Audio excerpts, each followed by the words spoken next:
Halo Tribuners, Anda sedang menyaksikan live update Tribun News edisi Selasa 8 Februari 2022 siang. Seperti biasa, kami akan menyajikan informasi terkini dari berbagai daerah yang akan dilaporkan secara langsung oleh reporter kami di lapangan. Bersama saya Diamita, inilah live update selengkapnya.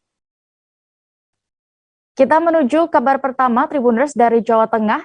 Jenazah 6 korban kecelakaan maut di Imogiri, Bantul, Daerah Istimewa Yogyakarta dimakamkan dalam satu liang lahat pada Senin 7 Februari 2022 kemarin.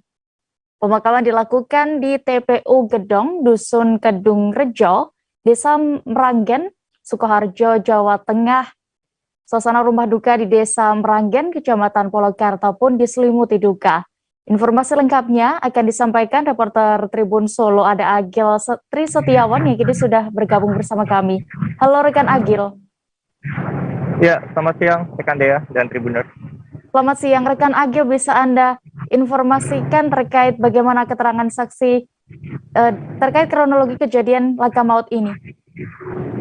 Ya, sebanyak sekitar 100 orang merupakan karyawan maupun dari keluarga karyawan sebuah perusahaan konveksi PT Asifa yang terletak di Desa Meranggen, Kecamatan Polokarto, Kabupaten Sukoharjo, Jawa Tengah, pada hari Minggu 6 Februari kemarin melakukan wisata ke sejumlah destinasi ke Yogyakarta. Dari keterangan yang kami himpun dari saksi sekaligus karyawan dan yang mengikuti kegiatan pariwisata tersebut, bahwasanya bus berangkat dari Desa Meranggen.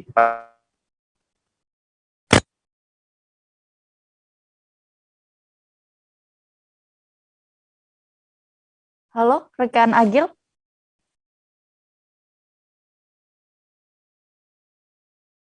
Halo rekan Agil. Perjalanan salah satu bus mengalami gangguan. Dari keterangan saksi, bus sempat berhenti dan penumpang sempat turun. Namun perjalanan kembali dilanjutkan hingga pada perjalanan di kawasan Imogiri, bus mengalami remblong saat di turunan dan sopir membanting setir menabrakkan bus ke buah tebing yang ada di tepi jalan. Akibatnya 13 orang dalam satu bus tersebut meninggal dunia dalam kejadian tersebut. Ya. Agil, tadi juga sempat saya informasikan disinggung bahwa 6 jenazah ada yang dimakamkan dalam satu liang lahat di Desa Meranggen, Kecamatan Polokarto. Itu bagaimana prosesinya dan juga apa alasannya para jenazah dimakamkan dalam satu liang lahat? Ya, bahwasanya terdapat 8 orang dari Desa Meranggen yang meninggal dunia atas kejadian tersebut. Dari ke-6 tersebut, maksud kami dari ke-8 orang tersebut, yang 6 dimakamkan dalam satu liang lahat di TPU Gedong yang ada di Desa Meranggen. Sementara 2 orang lagi dimakamkan di kampung halaman mereka di Kabupaten Wonogiri. 6 orang yang dimakamkan dalam satu liang lahat tersebut merupakan 2 keluarga, yang mana mereka bernama Pariono Kasiem, Sukiyo Lasotiharjo, Parijem, Revan, yang merupakan satu keluarga dari Dusun Kedung Rejo, dan Sri Wahyudi dan Afiana yang merupakan keluarga dari Dusun Kedung Rejo. Ya. Lalu dari pihak keluarga bagaimana? Apakah mereka sempat memberi keterangan juga? Apakah sempat memiliki firasat sebelum insiden ini?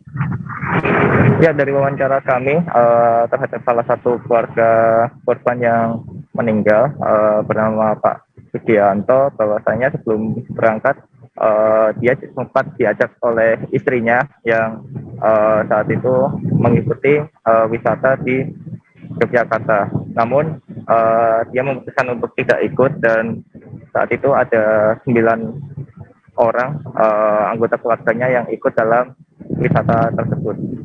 Sugianto sebelum bis berangkat, Sugianto mengatakan dia memiliki firasat sehingga ingin menghentikan istrinya yang hendak berangkat ke Yogyakarta. Namun saat dia mendatangi lokasi keberangkatan bus sudah berangkat dan sempat dikejar juga, namun tidak terkejar.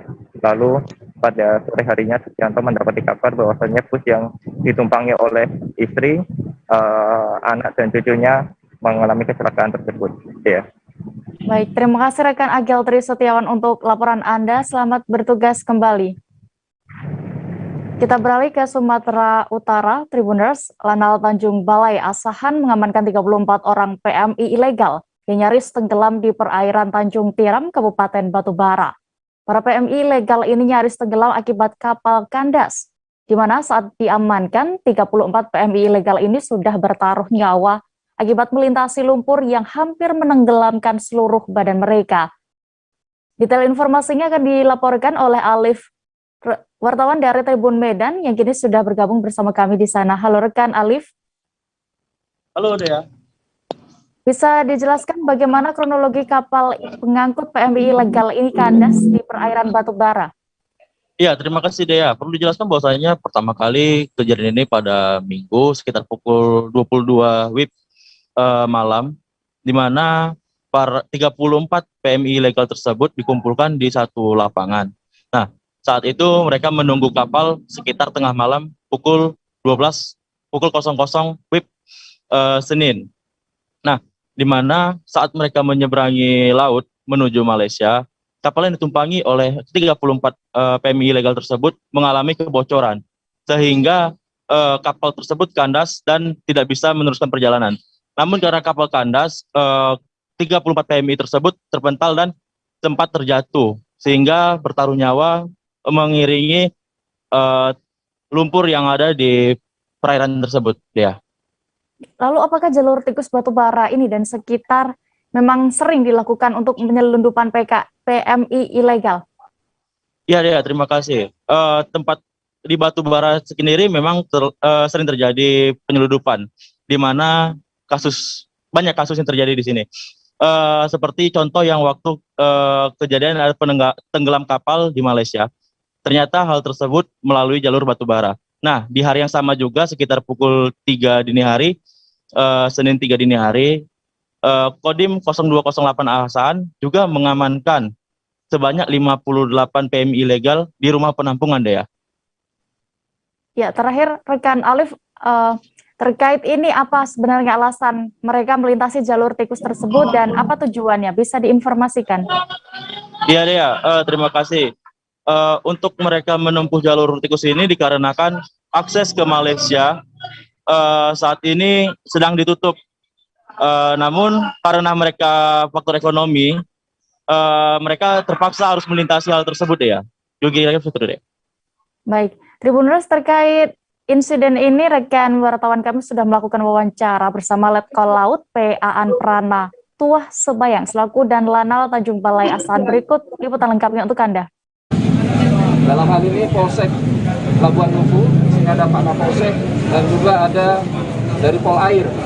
Kemudian ada personil dari Kodim 0208 Asahan yang bersama-sama turun ke lapangan untuk menggagalkan upaya human trafficking. Adapun kronologinya, saudara-saudara kita yang akan melaksanakan penyeberangan secara ilegal ini berkumpul di suatu titik kumpul lapangan bola tidak jauh dari posisi kita sekarang ini, sekira jam 22 malam. Kemudian mereka pada tengah malam mulai bergerak menuju ke kapal yang sudah sengaja dikandaskan di lepas pantai. Nah, dalam prosesnya ini kapal tersebut ternyata sudah mengalami kebocoran juga, sehingga pada saat mereka menyeberang ke sana, itu pun mereka sudah tidak langsung bisa bergerak karena kapal juga sudah dalam kondisi yang tidak baik. Untungnya berkat kesigapan kita semua, kita bisa menggagalkan, tapi dalam hal ini yang paling utama adalah menyelamatkan nyawa dari saudara-saudara kita ini. Karena apa yang disampaikan Bapak Dadim tadi benar, ini sangat-sangat berbahaya, sudah ilegal kemudian berbahaya. Ini kita masih akan dalami lagi karena mungkin mereka masih shock, jadi kita belum bisa memberikan keterangan yang lebih detail. Tapi nanti pada penyidikan berikutnya di Polres itu akan bisa diungkapkan. Untuk jumlah sendiri berapa? Jumlah keseluruhan adalah 34 dengan rincian 30 ada di Posal Tanjung Tiram, 18 pria, 12 wanita. Kemudian ada 4 yang di tempat Bapak Kapolsek, itu 3 wanita, 1 pria, jadi total 34. Nakoda ini dalam proses penyidikan kita asumsi kita belum tahu ini ada atau tidak, tapi nanti mungkin bisa saja jadwal mereka, mungkin dia juga lari, kita belum tahu. Kita beralih ke Kalimantan Barat, Tribuners. Kebakaran hutan dan lahan terjadi di kota Singkawang, Kalimantan Barat selama sepekan belakangan ini. Selama sepekan tersebut, Manggala Agni Daop Singkawang bersama warga sekitar terus berjibaku memadamkan api. Diduga lahan kering yang telah lama tidak diguyur hujan menyebabkan api dengan cepat membakar lahan. Bagaimana kondisi terkini di sana akan dilaporkan Rizky Kurnia, jurnalis Tribun Pontianak yang kini sudah bergabung bersama kami. Halo rekan Rizky. Halo rekan dia. Ya, bagaimana untuk situasi kebakaran di lahan tersebut bisa Anda laporkan? Ya, baik dia dan juga Tribuners. Nah, berdasarkan pantauan kami di lapangan pada Senin 7 Februari sore kemarin, kebakaran hutan dan lahan masih terjadi di salah satu lahan di RT 59, RW 09 Dalam, Kelurahan Sedau, Kecamatan Singkawang Selatan, Kota Singkawang, Kalimantan Barat. Nah, dari informasi yang kami peroleh dari warga sekitar, kebakaran lahan tersebut sudah terjadi sejak 1 Februari lalu, artinya sudah sepekan lebih kebakaran lahan tersebut terjadi. Dan siang ini kami baru mendapat informasi terbaru bahwa kebakaran baru berhasil dipadamkan setelah hujan mengguyur kota Singkawang pada dini hari tadi. Namun memang di lokasi kebakaran kemarin, rekan-rekan dari Manggala Agni Daop Singkawang bersama warga terus-menerus berjibaku memadamkan api di lahan yang terbakar tersebut. Nah, informasi yang kami peroleh saat itu, api memang sudah menyebar di beberapa titik, seperti di perkebunan nanas milik warga, kemudian di lahan semak yang tidak terurus, dan juga di titik-titik lainnya. Belum dapat dipastikan berapa luas lahan yang terbakar tersebut, namun menurut penuturan warga setempat, sudah lebih dari belasan hektar lahan tersebut yang ikut terbakar, dia. Ya, lalu Rizky, apa yang menjadi kendala petugas di lapangan sebenarnya hingga kebakaran ini baru sepekan bisa dipadamkan setelah hujan mengguyur wilayah tersebut? Ya, baik. Memang ada beberapa kendala yang dialami oleh petugas Manggala Agni. Nah, seperti luasnya lahan yang terbakar, kemudian juga banyaknya titik api yang menyebar, serta juga tekstur dari lahan gambut yang kering, karena memang sudah lebih dari sepekan tidak diguyur hujan, sehingga mengakibatkan api sulit untuk dipadamkan. Namun yang menjadi kendala utama dari rekan-rekan Manggala Agni adalah kurangnya personel untuk memadamkan api, karena jumlah mereka juga sangat terbatas dan hanya warga sekitar yang membantu untuk memadamkan api. Nah, untuk sumber air sendiri dari informasi yang kami dapatkan tidak menjadi persoalan, karena terdapat kolam ataupun sungai di sekitaran lokasi kebakaran yang cukup banyak jumlah airnya, sehingga bisa digunakan untuk keperluan memadamkan api, dia. Baik, lalu terakhir Rizky, apakah memang tidak ada bantuan dari instansi lain terkait proses pemadaman kebakaran ini? Ya, kalau dari pantauan kami di lapangan kemarin, kami hanya melihat rekan-rekan dari Manggala Agni saja bersama warga sekitar yang berjibaku memadamkan api. Nah, dari informasi yang kami peroleh dari warga setempat saat kami datang, memang sejak tanggal 1 Februari lalu, saat kebakaran pertama kali terjadi sampai padam pada pagi tadi, mereka hanya dibantu oleh Manggala Agni dalam proses pemadaman api. Jadi tidak ada instansi lain yang berada di lokasi kebakaran untuk memadamkan api tersebut, Dea. Baik, terima kasih rekan Rizky Kurnia untuk laporan Anda dari Pontianak. Selamat bertugas kembali. Ya. Kita beralih ke Aceh, Tribuners. Seorang nelayan diterkam harimau pada Senin 7 Februari 2022 kemarin. Saat itu korban sedang mengurusi kebun sawitnya di Desa Selekat, Kecamatan Bagonang Timur, Kabupaten Aceh Selatan. Beruntung ia bisa berkelit sehingga luput dari serangan lanjut yang bisa saja mengancam jiwanya. Untuk mengetahui lebih detailnya sudah bergabung bersama kami jurnalis Rambi News, ada Taufik Zas yang akan menyampaikan laporan lengkapnya. Halo rekan Taufik.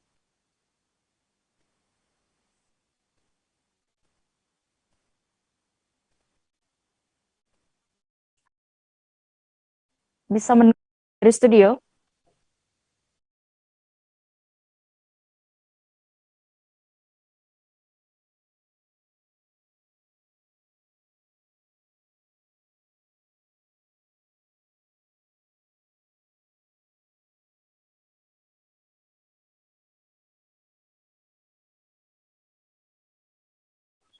Baik, kami sudah tersambung dengan jurnalis kami dari Serambi News, ada Taufik Zas. Halo rekan Taufik. Ya, Saudara Dea. Rekan Taufik, bisa Anda ceritakan bagaimana kronologi warga desa Selekat yang diterkam harimau Sumatera itu? Baik, ya.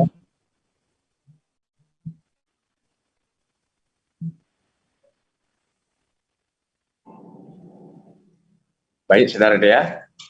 Halo. Iya baik, Halo. rekan bisa Anda ceritakan bagaimana kronologi hingga warga desa Selekat ini diterkam harimau Sumatera? Baik, terima kasih. Kejadian berawal pada Senin pagi. Seperti biasa, Amrimus ingin melakukan aktivitas melaut di perairan Pantai Selekat, Kecamatan Bakungan Timur, Kabupaten Aceh Selatan. Namun karena cuaca buruk, Amrimus mengurungkan niatnya untuk melaut pada hari tersebut. Untuk mengisi waktu luangnya, Amrimus berniat pergi ke kebun miliknya yang berjarak 1 km dari rumahnya. Sampai di kebun, seperti biasa, Amrimus segera melakukan aktivitasnya membersihkan pelepas sawit dan memanennya. Sekilas dari kejauhan, Amrimus melihat ada onggakan berwarna oranye. Walaupun sempat menduga bahwa itu harimau, namun dirinya terus melanjutkan kegiatan itu. Sebab sosok yang terongok tersebut tidak terlihat ada corak lorengnya. Namun beberapa saat kejadian, Amrimus menoleh ke belakang dan saat itu pula ia melihat seekor harimau telah berdiri dengan 2 kaki hendak menerkamnya. Walau merasa ketakutan, namun Amrimus mengaku sempat bergumam, "Jika kamu harimau, jangan ganggu saya. Ini tempat saya mencari nafkah," ucapnya. Selanjutnya harimau Sumatera itu langsung menyerangnya dan mengenai tangan sebelah kanan. Namun ia tak ingat diterkam atau dicakar. Tapi yang pasti tangan pria yang sudah puluhan tahun melaut ini terluka dan menyisakan luka robek. Untuk mempertahankan diri, Amrimus selalu mengambil alat kerjanya di tangan dan halau harimau tersebut, sehingga harimau kemudian lari dan memasuki semak-semak. Demikian, Saudara Dea. Ya, lalu terkait masih berkeliarannya harimau Sumatera ini ya, berarti di kawasan pemukiman penduduk itu, apa saja langkah yang kemudian dilakukan oleh BKSDA Aceh? Baik, terima kasih. Sebelum menerkam warga desa Selekat, Kecamatan Bakungan Timur, Balai Konservasi Sumber Daya Alam Aceh sudah melakukan berbagai upaya untuk melakukan pengusiran terhadap harimau Sumatera tersebut. Di antaranya mendatangkan pawang harimau, melakukan pengusiran menggunakan marcon, dan memasang 3 box trap di wilayah Kecamatan Bakungan Timur. Demikian, Saudara Dia. Baik, terima kasih rekan Taufik Zas untuk laporan Anda dari Aceh. Selamat bertugas kembali. Kita menuju informasi berikutnya. Puluhan advokat dari berbagai organisasi kembali melakukan aksi di depan kantor Kejaksaan Tinggi Provinsi Jambi. Aksi ini merupakan buntut dari penangkapan dan penahanan Tengku Ardiansyah, seorang advokat oleh Kejaksaan Negeri Tanjung Jabung Timur. Ardiansyah ditangkap atas dugaan menghalangi penyelidikan dan penyidikan tindak pidana korupsi di KPU Tanjung Jabung Timur. Untuk mengetahui bagaimana situasi aksi, sudah bergabung bersama kami Monang Widyo, jurnalis Tribun Jambi, yang akan menyampaikan informasi lengkapnya. Halo rekan Monang. Halo Dea. Bagaimana proses penangkapan Tengku Ardiansyah ini? Sebelumnya bisa Anda informasikan sampai bisa terjadi aksi demo seperti itu. Baik Dea. Menurut orasi yang disampaikan para pendemo, penangkapan Tengku ini dilakukan di sebuah kafe pada Rabu 2 Februari malam di Kota Jambi. Pendemo yang mempermasalahkan penangkapan rekan sesama advokatnya ini menilai penangkapan tersebut melampaui batas, seolah-olah seperti pelaku kriminal atau bahkan teroris dengan cara diborgol dan dicengkram kerah bajunya, Dea. Kemudian sehingga menurut Kongres Advokat Indonesia atau KAI Jambi, penangkapan ini telah melanggar kode etik. Kemudian Ketua DPD KAI Jambi yakni Andi Gunawan yang juga turut dalam aksi menjelaskan bahwa koleganya ini telah melakukan tugasnya dengan benar, melainkan polemik di tim pengacara KPU Tanjung Jabung Timur menurut Andi sendiri, dirinya tidak mengetahui. Namun ia menilai ada kejanggalan dari penangkapan ini sehingga pihaknya mengajukan permohonan penangguhan kepada Kejari, begitu deh. Lalu bagaimana tanggapan dari Kejari ataupun Kejati sendiri atas penangguhan Tengku Ardiansyah ini? Kepala Seksi Pidana Khusus Kejari Tanjung Jabung Timur, Reynold, mengatakan pihaknya akan mempelajari permohonan penangguhan terhadap Tengku Ardiansyah ini. Kemudian informasi yang kami dapatkan terakhir, saat ini Kejari tengah melakukan pemeriksaan untuk melengkapi berkas perkara Tengku dari Tengku Ardiansyah, begitu deh. Baik, terakhir rekan Monang, bagaimana untuk status Tengku Ardiansyah saat ini berarti? Untuk status Tengku Ardiansyah sendiri menjadi tersangka untuk saat ini dari Kejari lantaran dianggap telah menghalang-halangi proses penyidikan kejaksaan atas kasus dugaan korupsi. Dalam kasus ini yakni KPU Tanjung Jabung Timur terkait penggunaan dana hibah Pilkada Tanjung Jabung Timur yang bersumber dari APBD. Sebelumnya pada 15 September 2021 pihak Kejari telah memperoleh kerugian negara sebesar 892 juta rupiah. Itu bersumber dari korupsi perjalanan dinas fiktif dan pengadaan ATK, begitu ya. Baik, terima kasih rekan Monang Widyo untuk laporan Anda dari Tanjung Jabung Timur. Selamat bertugas kembali. Perwakilan dari teman-teman, ada dari KAI, baik dari pusat, dari provinsi, dan dari Kota Jambi. Ada juga dari Pradi, dan juga dari lembaga tadi, Pak Amir. Nah, kenapa kita hanya menerima perwakilan saja? Pertama, sebenarnya kita hanya menerima tadi yang ada penandatangan dalam surat permohonan ketika melakukan aksi ke Polres. Nah, itu pun kita tidak semua tadi ada, tapi kita akomodir. Yang kedua, sebenarnya aksi tidak boleh ramai-ramai dengan pembicaraan ini. Saya harapkan teman-teman nanti segera bubar, karena COVID semakin lama semakin naik sekarang, Pak. Jokowi sana Pak, pesta nih, Jokowi pesta. Sebentar, saya mau selesai. Jokowi pesta nih. Ya. COVID sudah semakin naik. Aksi ini tidak ada surat tanda terima lapornya, tidak dikeluarkan. Karena kita sudah konsul dengan teman-teman dari Polres. Kami akan jeda sejenak Tribuners dan kembali dengan informasi pilihan lainnya. Tetaplah di live update Tribun News. Oke, apa kabar Bang Arief di sini untuk strateginya? Kalau saya sendiri di Game Week 37 ini yang semalam baru mulai, apa yang dirasakan Kopernika? Sebenarnya aku nggak ngerasa itu penangkapan atau penggerbegan atau apapun itu, karena gitu posisinya aku kriteria. Jadi kita mengenal disebut dengan stroke yang tidak berdarah dengan stroke yang berdarah.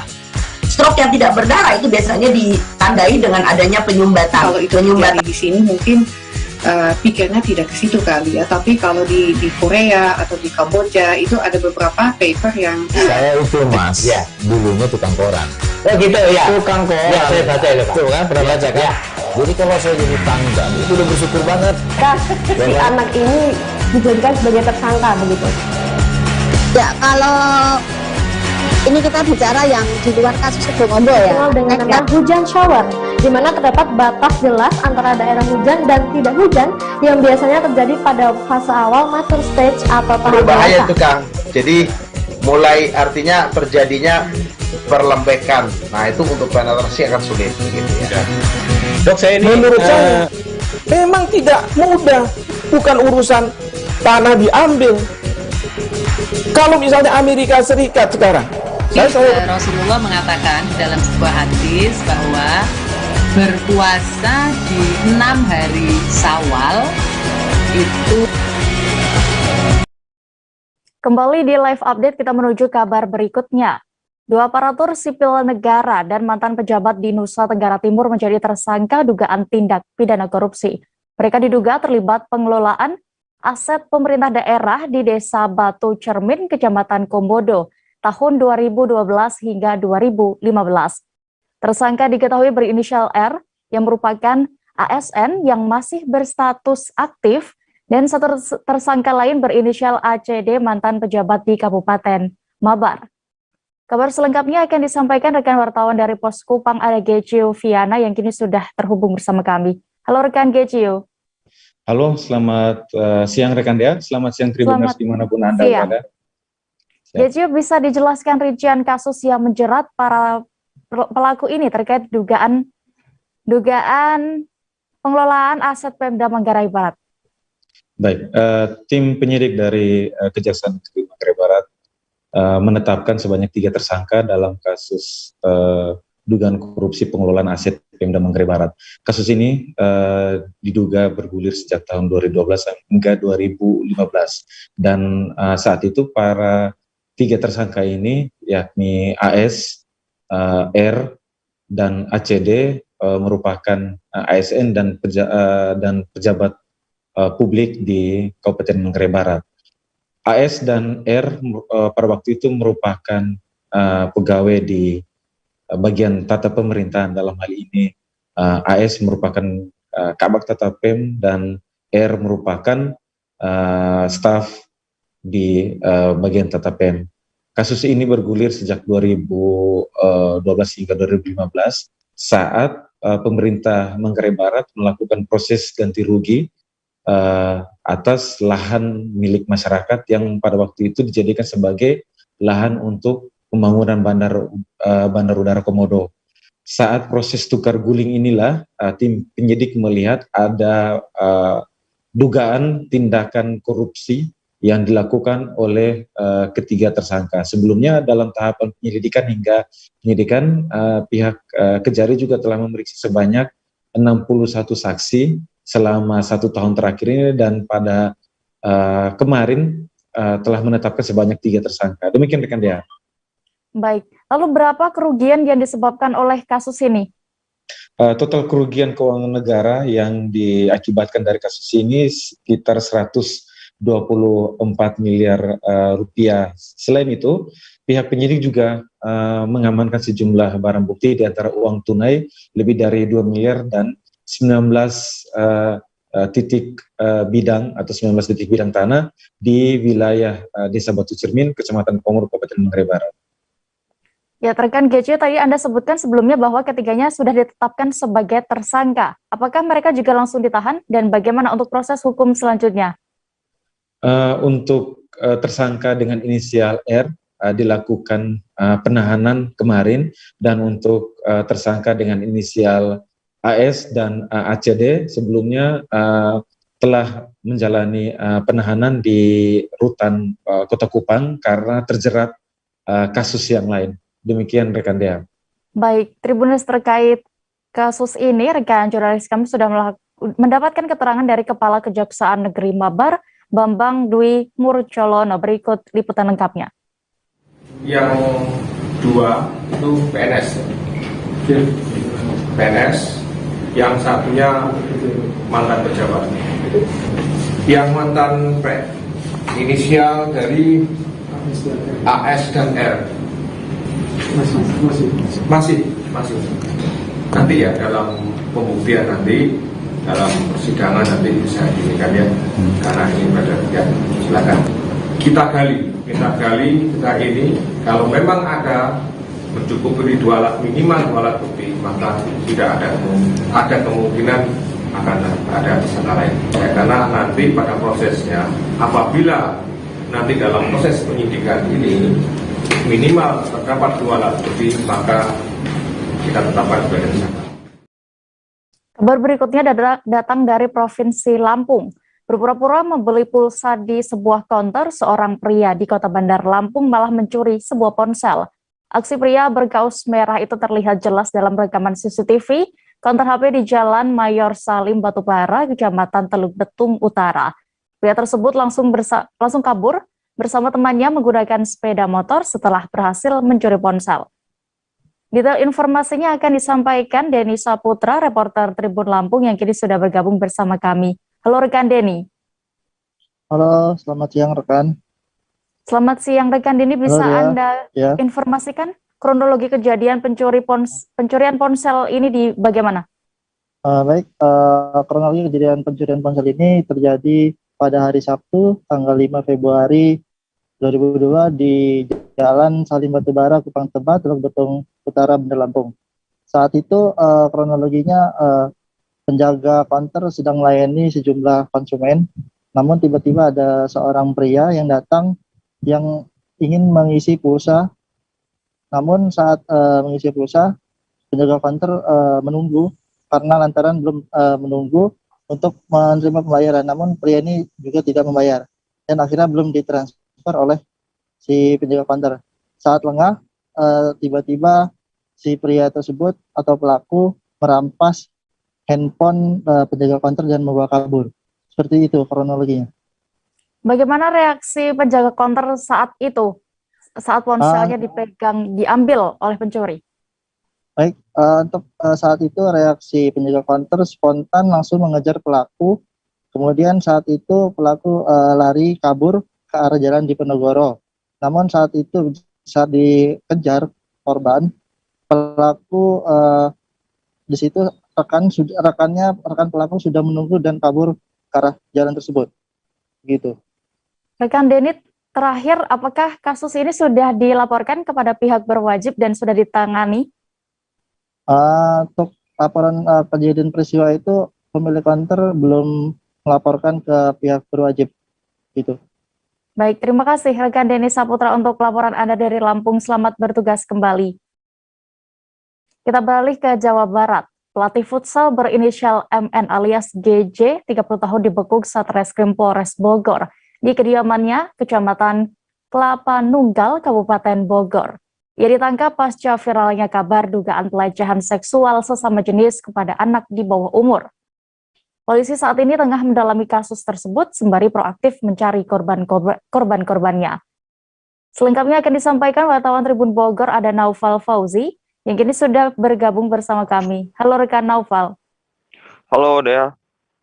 Bisa dijelaskan Naufal terkait penangkapan pelatih futsal yang viral ini? Baik, rekan Dea dan juga rekan-rekan Tribuners, saya informasikan bahwa terkait dugaan pelecehan seksual yang dilakukan oleh oknum pelatih futsal yang viral di Bogor beberapa waktu lalu, memang pihak kepolisian sudah menangkap pelakunya berinisial MN alias GJ berumur 30 tahun. Jadi pria ini ditangkap di rumahnya di kawasan Kelapa Nunggal, Kabupaten Bogor. Namun dalam penangkapan ini polisi menetapkan yang bersangkutan sebagai tersangka sementara bukan karena kasus pencabulan atau pelecehan seksual secara fisik, tapi melainkan terkait pasal-pasal terkait ITE dan juga pornografi. Demikian. Lalu bagaimana dengan dugaan kasus pencabulan seperti kabar yang beredar ini? Apakah sudah dibenarkan, dikonfirmasi? Baik, untuk terkait kasus pencabulan memang pihak kepolisian sementara ini masih belum bisa menjabarkan secara pasti apakah itu benar adanya, namun pengembangan masih dilakukan karena sejauh ini belum ada satupun dari korban yang melapor ke pihak kepolisian terkait kasus viral ini. Demikian. Naufal, lalu saat ditangkap itu apakah pelatih futsal ini sempat memberikan pengakuannya? Baik, memang si pelatih futsal ini juga sempat mengakui dia telah melakukan mengirim foto-foto porno kepada sejumlah korban dan juga mengajak melakukan hal-hal yang tidak senonoh untuk dengan motif kepuasannya pribadi, karena diketahui memang yang bersangkutan ini memiliki orientasi seksual ke sesama jenis. Dan dia melampiaskan dengan berkomunikasi melalui WhatsApp kepada anak-anak didiknya di pelatihan futsal. Namun sejauh ini si pelaku menurut keterangan polisi belum mengakui terkait adanya pelecehan seksual secara fisik atau pencabulan. Lalu bagaimana keterangan dari pihak kepolisian terkait jumlah korban yang dikabarkan mencapai puluhan orang ini dan kondisi dari pelatih futsal tersebut? Baik, Untuk korban memang sempat dikabarkan dalam cerita yang viral di media sosial jumlahnya mencapai lebih dari 60 orang. Namun sejauh ini dalam penanganan pihak kepolisian, jumlah korban ini yang tercatat di kepolisian masuk ada sebanyak 15 orang. Jadi korban yang 15 orang ini rata-rata berumur 16 tahun, laki-laki semua, dan semua ini warga Kabupaten Bogor. 3 diantaranya dari korban ini tercatat menerima konten porno dari pelaku, dan sisanya ini mendapatkan ajakan melalui pesan WhatsApp untuk melakukan hal-hal yang tidak senonoh.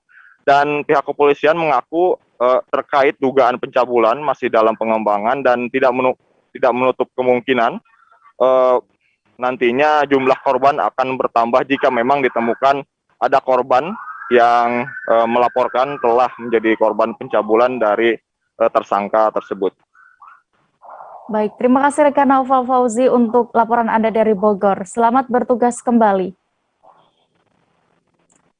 Pria bernama Jamaluddin tersangka pencurian handphone mendapatkan restoratif justice dari Kejaksaan Negeri Bangka Barat. Sujud syukur disertai air mata yang berlinang menyertai kebahagiaannya. Kebebasan Jamaluddin melalui restoratif justice ini telah mendapatkan persetujuan dari Jaksa Agung Muda Tindak Pidana Umum Kejaksaan Republik Indonesia. Untuk mengetahui lebih detailnya, reporter kami dari Bangka Pos, Rizky Irianda Palevi akan menyampaikan informasinya. Halo rekan Rizky. Ya, halo rekan Dea. Bagaimana respon Jamaluddin setelah mendapatkan restoratif justice ini, dan juga bisa Anda informasikan terkait kasus ini terlebih dahulu? Iya, untuk Jamaluddin sebelumnya mendapatkan restoratif justice karena sempat terjerat kasus tindak pidana pencurian, yakni 1 unit handphone pada Senin 9 Agustus 2021 lalu di area perkebunan sawit Desa Biru Laut, Kabupaten Bangka Barat. Atas tindak pidana tersebut, pihak Kejaksaan Negeri Bangka Barat pun melakukan restoratif justice dikarenakan pihak korban dan tersangka sudah melakukan perdamaian. Dengan adanya restoratif justice yang diterima oleh Jamaluddin, juga Jamaluddin mengaku sangat bersyukur bisa berkumpul dengan keluarga lagi, terlebih karena alasan Jamaluddin mengambil handphone hanya karena untuk pribadi, bukan untuk dijual atau digunakan untuk hal yang lain lagi. Ya. Lalu sebelum kasus Jamaluddin ini, apakah Kejari Bangka Barat sudah pernah menerapkan restoratif justice ini? Berapa kali jika sudah pernah? Ya, dari informasi Kejaksaan Negeri Kabupaten Bangka Barat, untuk jumlah restoratif justice yang disetujui oleh Jaksa Agung Muda Tindak Pidana Umum Kejaksaan Negeri Republik Indonesia sudah terdapat 8 restoratif justice. Namun untuk permohonan dari Kejaksaan Negeri Bangka Barat sendiri sudah ada 9, dan jadi hanya 1 yang tidak diloloskan oleh pihak Jaksa Muda Agung Tindak Pidana Umum Kejaksaan Republik Indonesia. Dari 8 restoratif justice tersebut juga beragam, beberapa kasus seperti saat ini tindak pidana pencurian, dan sebelumnya juga tindak pidana laka lantas juga pernah dilakukan restoratif justice. Lalu apa alasannya Kejari Bangka Barat memberikan restoratif justice kepada tersangka Jamaluddin? Ya, sejumlah pertimbangan seperti halnya Jamaluddin belum pernah melakukan atau belum pernah berurusan dengan hukum sebelumnya. Lalu juga tersangka Jamaluddin baru pertama kali melakukan tindak pidana ini, yaitu pencurian kemarin. Lalu tindak pidana yang dilakukan diancam tidak lebih dari 5 tahun penjara. Lalu juga pertimbangan lainnya yang merupakan tersangka merupakan tulang punggung keluarga, lalu juga masyarakat yang proaktif terkait dengan proses hukumnya, dan juga untuk mencapai keadilan kepastian hukum. Ya. Baik, Tribuners, terkait kasus ini rekan jurnalis kami sudah melakukan wawancara bersama Kejari Bangka Barat dan juga terdakwa dibebaskan. Berikut selengkapnya untuk Anda. Kita ngumpul sama keluarga lagi, kita ramai lagi, jalanin kita biasanya. Alasan cuma untuk dari istri aja, untuk ini. Ada sih, ada cuma nonton rusak waktu itu. Oh, ini kedepannya seperti apa Bang setelah mengalami ini? Yang berubah, tidak bakal mengambil lagi. Oke. Tapi tahu ini milik sepupunya yang punya. Hari ini kami sudah melakukan eksekusi terhadap perkara pencurian sebuah handphone yang mana kemudian kita lakukan restoratif justice. Ini adalah ke-8 kalinya kami melakukan RJ di Kejari Bangka Barat. Kalau bermohonnya sudah ada 9. Kasus COVID-19 di Indonesia tengah naik signifikan. Di Banten, kasus baru mencapai 5.000 per hari. Info selengkapnya seusai jeda berikut, tetaplah di live update. Oke, apa kabar Bang Arifki di sini untuk strateginya? Kalau saya sendiri di Jumip 37 ini yang semalam baru mulai, Apa yang dirasakan Kapten Hitam? Sebenarnya aku nggak ngerasa itu penangkapan atau penggerbegan atau apapun itu. Karena gini loh, posisinya aku kriteria. Jadi kita mengenal disebut dengan stroke yang tidak berdarah dengan stroke yang berdarah. Stroke yang tidak berdarah itu biasanya ditandai dengan adanya penyumbatan. Kalau itu terjadi di sini mungkin pikirnya tidak ke situ kali ya, tapi kalau di Korea atau di Kamboja itu ada beberapa paper yang Saya itu Mas, ya dulunya tukang koran. Oh gitu ya. Tukang koran. Ya saya baca itu Pak. Tuh kan pernah baca kan? Ya. Jadi kalau saya jadi tangga itu udah bersyukur banget. Si anak ini dijadikan sebagai tersangka begitu. Ya, kalau ini kita bicara yang di luar kasus Sebongombo ya. Dikenal dengan nama hujan shower, di mana terdapat batas jelas antara daerah hujan dan tidak hujan yang biasanya terjadi pada fase awal mature stage atau tahap Berbahaya dewasa. itu Kang. Jadi mulai artinya terjadinya perlembekan. Nah itu untuk penetrasi akan sulit begitu ya. Dok, saya ini menurut saya memang tidak mudah, bukan urusan tanah diambil. Kalau misalnya Amerika Serikat sekarang, Rasulullah mengatakan dalam sebuah hadis bahwa berpuasa di 6 hari Syawal itu. Oke, apa kabar Bang Arifki di sini untuk strateginya? Kalau saya sendiri di Jumip 37 ini yang semalam baru mulai, Apa yang saya dirasakan udah Kapten Hitam? Sebenarnya aku nggak ngerasa itu penangkapan atau penggerbegan atau apapun itu. Karena gini loh, posisinya aku kriteria. Jadi kita mengenal disebut dengan stroke yang tidak berdarah dengan stroke yang berdarah. Stroke yang tidak berdarah itu biasanya ditandai dengan adanya penyumbatan. kalau itu terjadi di sini mungkin pikirnya tidak ke situ kali ya, tapi kalau di Korea atau di Kamboja itu ada beberapa paper yang Saya itu Mas, ya dulunya tukang koran. Oh gitu ya. Tukang koran. Ya saya baca itu Pak. Tuh kan pernah baca kan? Ya. Jadi kalau saya jadi tangga itu udah bersyukur banget. Si anak ini dijadikan sebagai tersangka begitu. Ya, kalau ini kita bicara yang di luar kasus Sebongombo ya. Dikenal dengan nama hujan shower, di mana terdapat batas jelas antara daerah hujan dan tidak hujan yang biasanya terjadi pada fase awal mature stage atau tahap Berbahaya dewasa. itu Kang. Jadi mulai artinya terjadinya perlembekan. Nah itu untuk penetrasi akan sulit. Kembali di live update, kita menuju informasi berikutnya dari Papua. Kebijakan Menteri Perdagangan untuk minyak goreng satu harga masih belum dilaksanakan di level pedagang pasar, salah satunya Pasar Rembu, Kota Sorong, Papua Barat. Pedagang mengaku sebenarnya sudah dibuat penandatanganan kesepakatan dengan pemerintah daerah. Namun sampai saat ini penandatanganan tersebut tak kunjung direalisasikan. Informasi lengkapnya akan disampaikan oleh Safwan Asari Raharusun, wartawan Tribun Papua Barat yang kini sudah bergabung bersama kami. Halo rekan Safwan. Halo Dea. Rekan Safwan, setelah dikeluarkan kebijakan minyak goreng satu harga ini, bagaimana untuk harga minyak goreng di pasar tradisional Sorong? Ya, Dea dan juga Tribuners dimanapun Anda berada, hari ini dapat saya kabarkan dari Kota Sorong, Papua Barat bahwa terkait dengan kebijakan pemerintah pusat untuk menyelaraskan harga minyak goreng di seluruh Indonesia, khususnya untuk pasar tradisional di seluruh Indonesia serentak pada tanggal 25 kemarin untuk namun hingga saat ini pasar tradisional di khususnya untuk Kota Sorong sampai saat ini belum selaras dengan kebijakan pemerintah pusat yang mana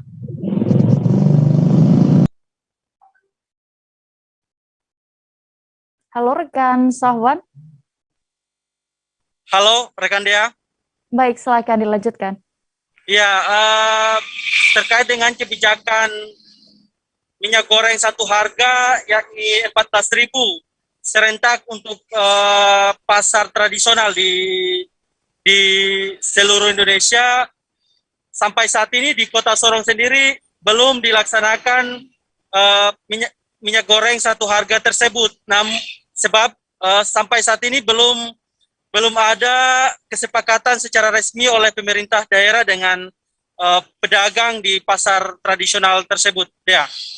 Baik, Safwan, lalu di kisaran berapa saat ini harga minyak goreng di Kota Sorong? Dan kenapa pedagang belum mau menurunkan juga harga minyak tersebut? Ya, sampai saat ini harga minyak goreng di pasar tradisional yang ada di Kota Sorong, khususnya untuk pasar Remu Kota Sorong sendiri, masih berada di kisaran 22.000 per liternya. Dan pedagang mengaku bahwa hingga saat ini mereka telah melakukan pertemuan dengan pemerintah setempat. Namun setelah pertemuan mereka membuat sebuah kesepakatan. Hanya saja hingga saat ini tidak ada tindak lanjut terkait dengan ganti rugi dan lain-lain, sehingga mereka belum sempat menurunkan harga minyak goreng di pasar, khususnya untuk turun menjadi 14.000 begitu. Bagaimana tanggapan pemerintah sejauh ini terkait hal tersebut? Ya, sampai saat ini pemerintah masih berupaya untuk menyelaraskan harga minyak goreng di pasar, khususnya untuk wilayah Papua Barat. Dan tempat saya mewawancarai Kepala Dinas Perdagangan, dan beliau menyampaikan bahwa hingga saat ini memang Kota Sorong dan seluruh daerah di Papua Barat belum menurunkan harga minyak goreng di seluruh pasar tradisional begitu. Ya. Baik, Tribuners, terkait ini rekan Safwan sudah melakukan wawancara bersama salah satu pedagang di Pasar Remu Sorong, Muhammad Singgih Irawana. Berikut keterangannya. Ya, kalau mau dibilang siap-siap, karena kita juga kan kalau jual barang mahal kan setengah mati. Banyak yang pergi lewat. Kalau harganya bisa murah ya, kita juga senang. Satunya itu, kita hanya dikasih tunjuk surat, tanda tangan, setelah itu nggak ada kepastian, nggak ada macam misalkan kayak ganti rugi nota-nota yang sebelumnya. Mungkin kalau itu bisa kayak di ganti ruginya tuh ada, mungkin kita bisa kasih turun juga. Bisa turun ya, sepertinya harus kayak gitu, ada kepastian biar kita bisa kasih turun per liter. Kalau untuk di pasar sendiri sih sudah beda-beda. Ada yang sudah mungkin harga yang baru ini kan kalau mereka beli kan sudah harga normal. Mungkin ada yang jual sudah ada yang jual 14.000. Tapi banyak juga yang masih jual bertahan dengan jual yang harga naik. 20.000 ya. Iya, masih 22.000 itu. 22.000 ya. Iya. Itu untuk 1 liter 22.000. 1 liter ya. Pokoknya 1 liter, maupun Cimas, Hemart atau Bimoli. 22.000. 1 liter ya. Belum dapat pastian, jadi kita belum bisa turun harga minyaknya. Kabupaten Tanah Tidung, Kalimantan Utara menjadi salah satu daerah yang menerima predikat kepatuhan tinggi standar pelayanan publik dari Ombudsman Republik Indonesia. Di Pemkab Tidung sendiri, terdapat 3 organisasi perangkat daerah atau OPD yang meraih predikat kepatuhan tinggi standar pelayanan publik. Penganugerahan predikat kepatuhan standar pelayanan publik ini juga diserahkan langsung oleh Ombudsman RI perwakilan Kalimantan Utara di Pendopo Japarudin, Tanah Tidung. Saat ini kami sudah tersambung dengan rekan Risnawati, jurnalis Tribun Kaltara yang akan memberikan info lengkapnya. Halo rekan Risna. Halo Dea. Rekan Risna, terkait hal ini OPD apa saja yang mendapat predikat kepatuhan tinggi? Ya, untuk OPD di Tanah Tidung sendiri ada 3 OPD yang mendapat predikat kepatuhan tinggi dari Ombudsman RI. Yang pertama ada Dinas Kependudukan dan Catatan Sipil, yang mana OPD ini mendapat nilai sempurna, yakni nilai 100. Kemudian juga ada Dinas Penanaman Modal dan Pelayanan Terpadu 1 Pintu yang mendapat nilai 93. Kemudian juga ada Dinas Pendidikan dan Kebudayaan Tanah Tidung yang meraih nilai 73. Kemudian juga di Tanah Tidung sendiri ada salah satu OPD yang meraih nilai terendah, ya ini masuk zona merah, terkait dengan standar pelayanan publiknya, yaitu Dinas Kesehatan dengan raihan nilai 49 untuk Dinas Kesehatan. Dan saya sampaikan juga untuk 3 OPD ini, salah satunya OPD Dinas Kependudukan dan Pencatatan Sipil Tanah Tidung ini meraih nilai sempurna di angka 100, yang mana itu diraih dengan secara nasional, tidak hanya di Kalimantan Utara tapi seluruh Indonesia, dan ini juga mendapat apresiasi dari Bupati Tanah Tidung sendiri. Seperti itu ya. Bagaimana respons dari Ombudsman Kaltara? Ya, untuk respons dari Ombudsman Kaltara sendiri sangat bangga karena ada salah satu OPD di perbatasan Indonesia yang bisa meraih nilai sempurna, ini nilai 100, bahkan nilai ini tidak hanya di Kaltara namun juga senasional, dan informasinya bahwa nilai sempurna yang diraih OPD ini juga merupakan pertama kalinya di Kaltara. OPD di Kaltara bisa mencapai nilai sempurna senasional. Sebelumnya juga pernah di OPD di Kabupaten Nunukan meraih nilai sempurna yaitu 100, namun untuk nilai OPD di Nunukan itu hanya mencapai di Kaltara sendiri, tidak mencapai nasional. Seperti itu deh. Harapan dari Bupati Tanah Tidung bagaimana terkait raihan predikat ini? Ya, untuk harapan dari Bupati Tanah Tidung sendiri, harapannya untuk OPD-OPD lainnya bisa mencontoh dari Dinas Kependudukan dan Pencatatan Sipil Tanah Tidung yang mana meraih nilai sempurna ini. Kemudian juga dari pemerintah Tanah Tidung akan melakukan evaluasi kekurangan-kekurangan dari OPD-OPD lainnya, mengapa bisa menjadi terdapat penurunan standar pelayanan publik, maupun dari pemerintah Kabupaten Tanah Tidung juga akan melakukan evaluasi atau perbaikan di beberapa OPD, seperti salah satunya Dinas Kesehatan Tanah Tidung. Seperti itu ya. Baik, Tribuners, terkait hal ini rekan Risma sudah melakukan wawancara bersama PLT Ombudsman Kaltara, Syahrudin. Berikut keterangan lengkapnya. PTFP kalau saya nggak salah tadi nilainya sekitar 93, itu juga sudah termasuk sangat tinggi. Dan yang ketiga itu Dinas Pendidikan.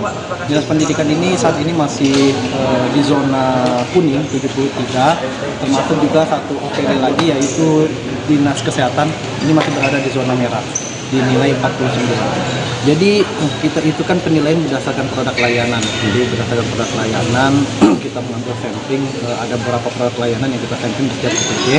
Kemudian kita lakukan penilaian sesuai dengan indikator-indikator yang kita pegang.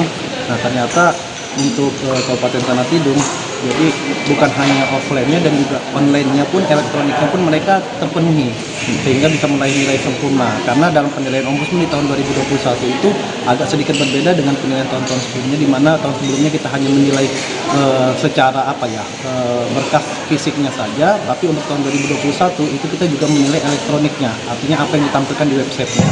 Nah, untuk di Dukcapil Tanah Tidung sendiri, alhamdulillah memang di elektroniknya pun semua terpenuhi. Makanya dapat nilai sempurna. Makanya bisa meraih. Itu nanti di tahun-tahun berikutnya bisa turun nggak nilai 100 itu? Tentu ini kan nilai ini sangat fleksibel, fleksibel sekali ya. Saat misalnya mungkin kita melakukan survei tahun 2022 ini ternyata ada indikator yang kita nilai ternyata sudah tidak ada, tentu akan sangat berpengaruh ke nilai. Artinya nilai 100 tidak mutlak bertahan begitu terus. Nah, kita harapkan di sini pejabat terkait, utamanya yang ada di instansi-instansi atau di OPD yang kita nilai, ini dapat mempertahankan, khususnya kayak di Dukcapil saat ini kan sudah nilainya 100, tentu kita berharap ke depannya pun ini dapat dipertahankan, bahkan kalau perlu ditingkatkan lagi. Kasus penyebaran COVID-19 di Provinsi Banten saat ini mencapai 5.000 per hari. Hal itu disampaikan Gubernur Banten, Wahidin Halim, selesai melakukan video conference bersama Presiden Republik Indonesia Joko Widodo. Menurutnya, kasus penyebaran COVID-19 aktif kali ini lebih tinggi dibandingkan dengan kasus varian Delta pada Juli 2021. Informasi lengkapnya akan disampaikan rekan reporter Tribun Banten ada Ahmad Tajudin yang kini sudah bergabung bersama kami. Halo rekan Tajudin. Halo rekan Dea dan Tribuners. Ya, dari informasi yang sudah Anda dapatkan bisa dilaporkan, bagaimana hasil rapat koordinasi para kepala daerah bersama Presiden Joko Widodo? Baik rekan Dea, perlu diketahui bahwa Gubernur Banten Wahidin Halim baru saja melakukan video konferensi dengan Presiden RI Joko Widodo pada hari Senin kemarin, di mana dalam pikon tersebut membahas mengenai penanganan COVID-19 varian Omikron di daerah Jawa dan Bali. Adapun untuk pembahasan yang disampaikan sendiri yaitu berkaitan dengan kesiapan infrastruktur baik itu kesiapan rumah sakit, kemudian dokter dan juga penekanan terhadap kegiatan vaksinasi dia. Lalu bagaimana situasi penyebaran COVID-19 di Banten sendiri? Berapa kasus per harinya dan apa juga sebenarnya yang menyebabkan kenaikan angka COVID-19 di Banten? Baik, untuk kasus hariannya sendiri dalam penyebaran COVID-19 di Banten, di mana Gubernur Banten mengatakan bahwa penyebaran COVID di Banten saat ini mencapai 5.000 per hari. Di mana menurut data pada tanggal 6 Februari 2022, kasus terkonfirmasi sebanyak 4.649, kemudian kontak erat 267 kasus, kemudian juga ada kasus suspek sebanyak 52 kasus. Di mana menurut gubernur ini data tersebut lebih tinggi dari puncak varian Delta di tahun 2021 lalu. Namun walaupun kasus hariannya tinggi, akan tetapi menurut Gubernur Banten bahwa pasien yang tinggal di rumah sakit saat ini cukup rendah, sekitar 16%, di mana kebanyakan yang positif COVID lebih banyak isoman di rumahnya masing-masing dia. Lalu kesiapan Pemprov Banten sendiri dalam menangani penyebaran COVID-19 gelombang ketiga, bagaimana, Tajudin? Baik, untuk kesiapannya sendiri dari pihak Pemprov sendiri bahwa Pemprov Banten telah menyiapkan beberapa persiapan untuk menangani COVID-19 pada gelombang ketiga ini, di mana pihaknya telah menyiapkan baik itu dari segi rumah sakit, kemudian dari obat-obatan dan juga oksigen sudah disiapkan oleh Pemprov Banten, di mana untuk kesiapan dari rumah sakit sendiri yang tadinya sekitar 2.000 tempat tidur, sekarang ditambah menjadi 2.950 tempat tidur, Dea. Baik, Tribuners, terkait kasus harian COVID-19 di Banten, rekan Tajudin sudah melakukan wawancara bersama Gubernur Banten Wahidin Halim. Berikut keterangan lengkapnya kami tampilkan. Di seluruh Jawa dan Bali kenaikannya cukup tinggi. Itu saja tadi dicek kesiapan infrastrukturnya, baik yang kaitan dengan rumah sakit, isoter, dan ditekankan pula oleh beliau soal vaksinasi. Gitu. Kalau untuk Banten apa yang ditekankan, Pak? Banten sama aja Mas dengan Jakarta dengan itu. Banten kan 5.000-an kasus per hari. Tapi memang hospitalisasinya yang tinggal di rumah sakit rendah. Ya kalau dari kasus aktif lebih tinggi ini dibandingkan dengan Delta pada bulan Juli tahun 2021. Cuma tingkat hunian rumah sakit atau apa okupasi apa hospitalisasi lah yang dirawat rendah, cuma 16%. Pak, tadi juga disinggung sama terkait infrastruktur untuk kesiapan antisipasi. Nah, untuk di Banten sendiri bagaimana? Udah siap, oksigen udah siap, obat siap, rumah sakitnya juga dari 2.000 tempat tidur sekarang tambah 2.950 tempat tidur. Ya mudah-mudahan kesiapan ini nanti jangan datang virus. Ya kalau datang virus ya dibandingkan Delta kemarin sekarang udah lebih baik. Kita menuju Nusa Tenggara Barat, Tribuners. Gelaran MotoGP 2022 di Indonesia menjadi magnet tersendiri bagi GP mania tanah air. Sirkuit Mandalika di Lombok, NTB diberikan kepercayaan untuk menggelar seri kedua MotoGP 2022 pada 20 Maret mendatang. Pecinta balap MotoGP khususnya dari tanah air pun mulai berbondong-bondong membeli tiket untuk menyaksikan aksi Marc Marquez CS di sirkuit Mandalika. Selengkapnya akan disampaikan rekan jurnalis Tribun News ada Giri yang kini sudah terhubung bersama kami di sana. Halo rekan Giri. Halo Dea, Tribuners.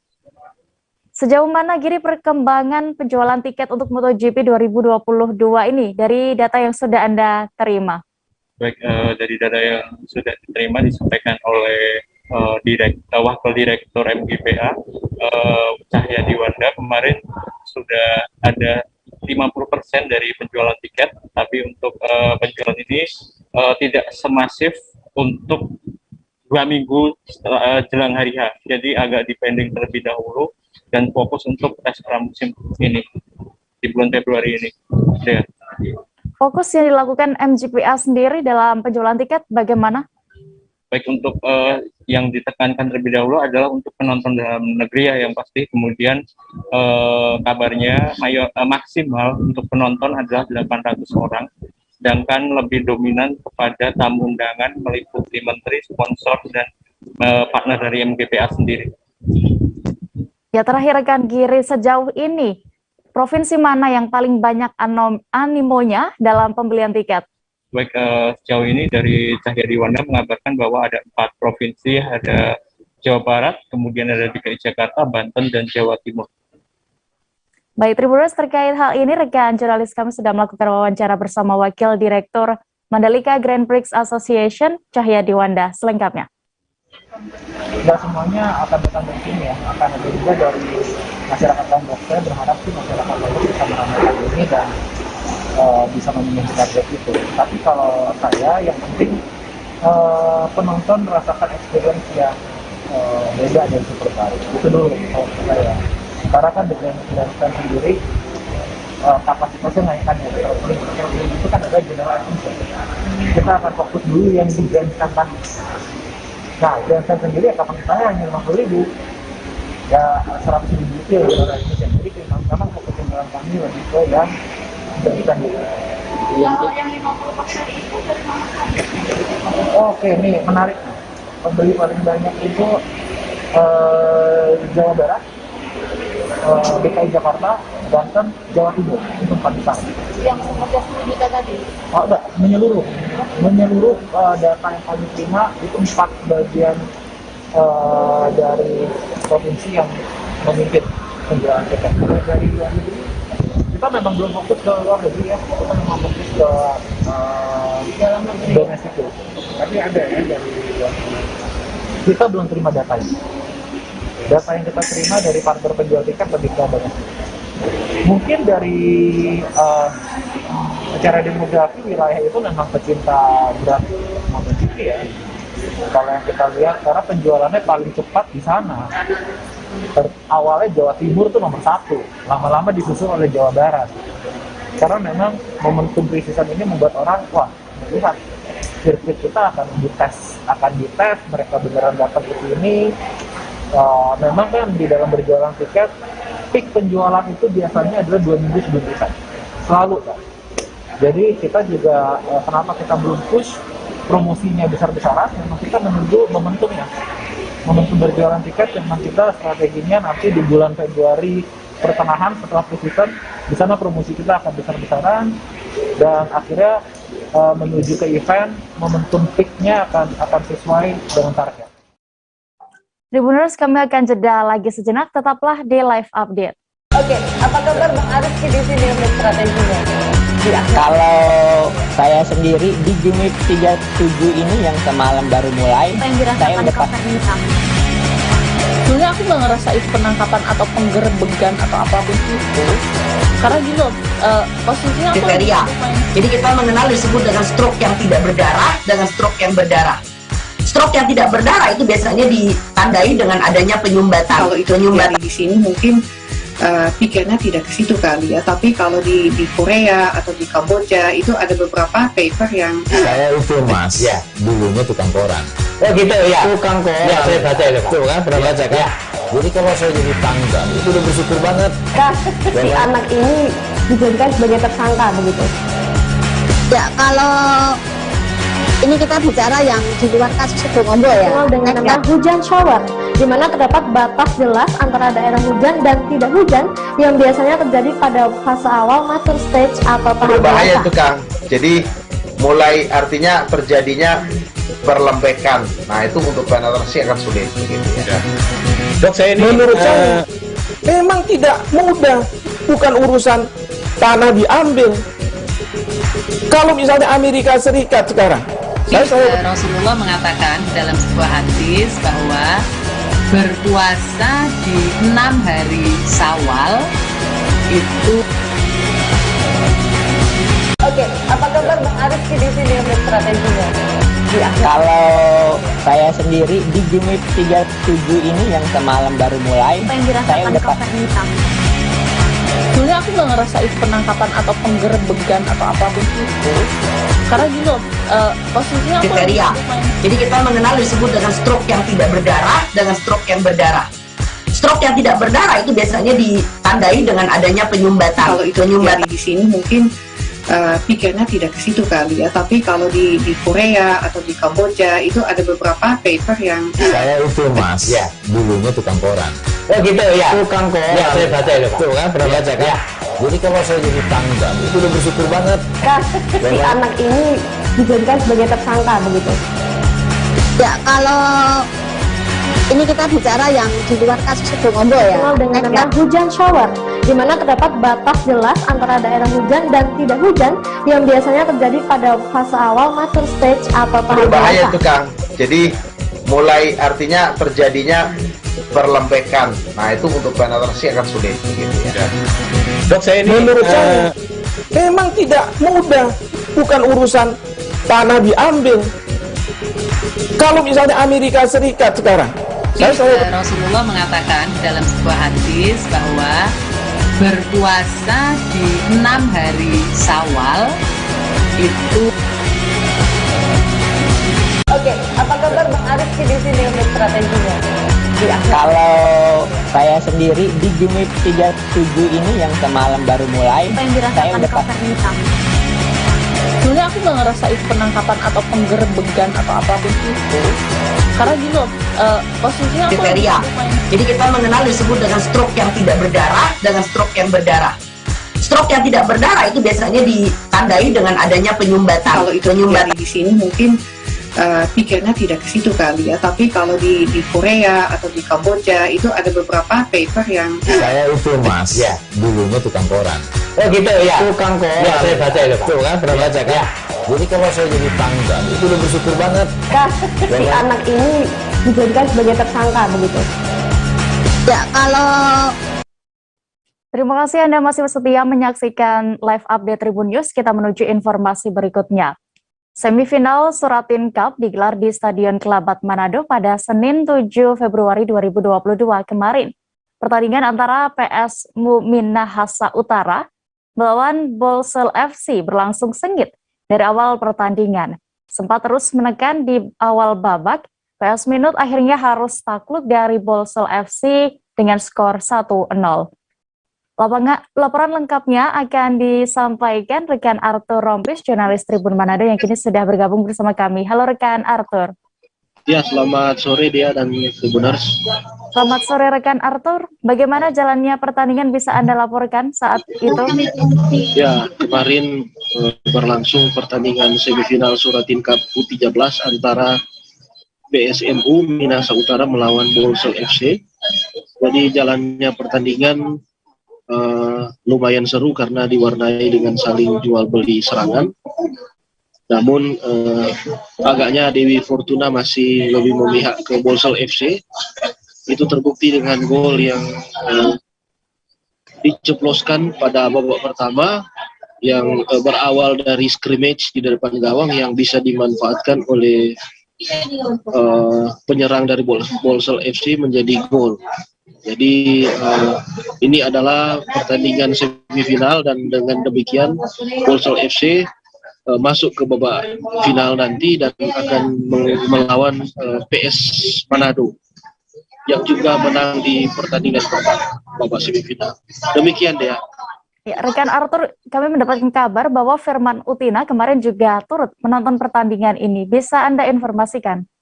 Ya, memang benar Firman Utina, sepak bola nasional, mantan gelandang tim PSSI yang merupakan pemain memang binaan dari Manado, juga turut terlihat turut menonton pertandingan tersebut. Dan memang Firman Utina ini sangat peduli dengan perkembangan persepak bolaan di Kota Manado, terutama bibit-bibit muda. Jadi di Piala Suratin ini memang tujuannya adalah untuk menyaring bibit-bibit muda, pemain muda yang bisa diorbitkan lebih lanjut, dibina dengan tujuan akhir agar supaya mereka nantinya bisa memperkuat tim nasional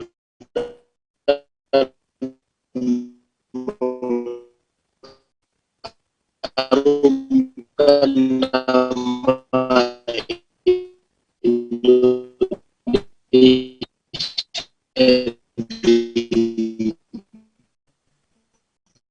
Baik, terima kasih rekan Arthur Rombes untuk laporan Anda dari Manado. Selamat bertugas kembali. Kita menuju informasi berikutnya. Ketua Dewan Pers Muhammad Nuh meresmikan pembukaan Konvensi Nasional Hari Pers Nasional 2022 di Kendari. Konvensi ini bertepatan dengan Hari Ulang Tahun Persatuan Wartawan Indonesia atau PWI pada Senin 7 Februari 2022 kemarin. Sebelum memukul gong sebagai tanda pembukaan, Muhammad Nuh memberikan sejumlah pesan-pesannya. Detail informasinya akan disampaikan wartawan Tribun News Ultra ada Amelda Devi Indriani yang kini sudah siap dengan informasi lengkapnya. Halo rekan Amel.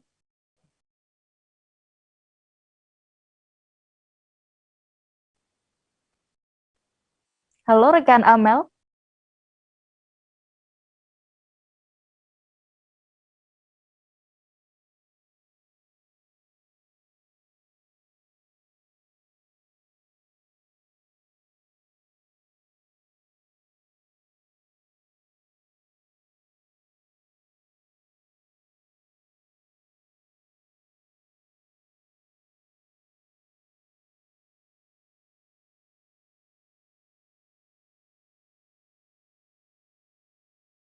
Baik Tribuners, kami sudah terhubung bersama wartawan Tribun News Ultra ada Amelda Devi. Halo rekan Amel.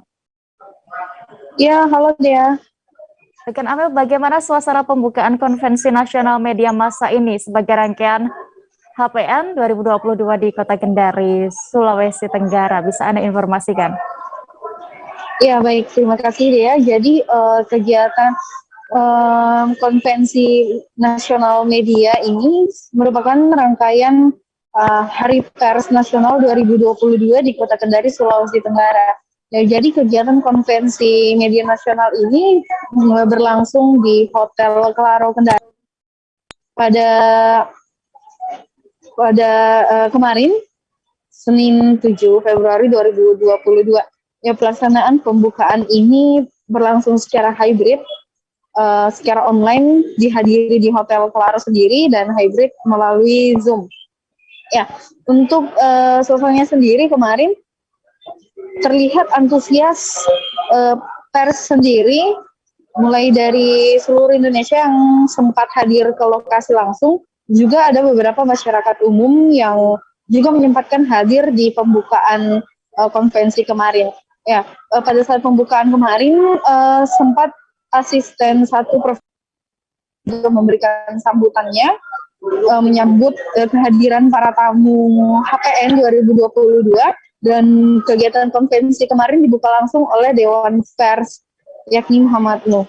Seperti itu dia. Dari pantauan Anda Amel, apa yang menjadi pesan Dewan Pers yang sudah disampaikan kemarin? Ya, baik. Jadi Dewan Pers sendiri menyampaikan dan mengingatkan kepada para insan media, utamanya saat ini di tengah berkembangnya banyaknya hadir platform digital, sehingga ia mengingatkan agar insan media juga masuk ke wilayah cyberspace, karena selama ini kita sudah mengemban wilayah di physical space. Ya, Muhammad Nuh berpesan agar para media bisa bersinergi, kalaupun tidak bisa secara utuh masuk di wilayah cyberspace, bisa memasuki hybrid, artinya kombinasi antara physical space dengan cyberspace.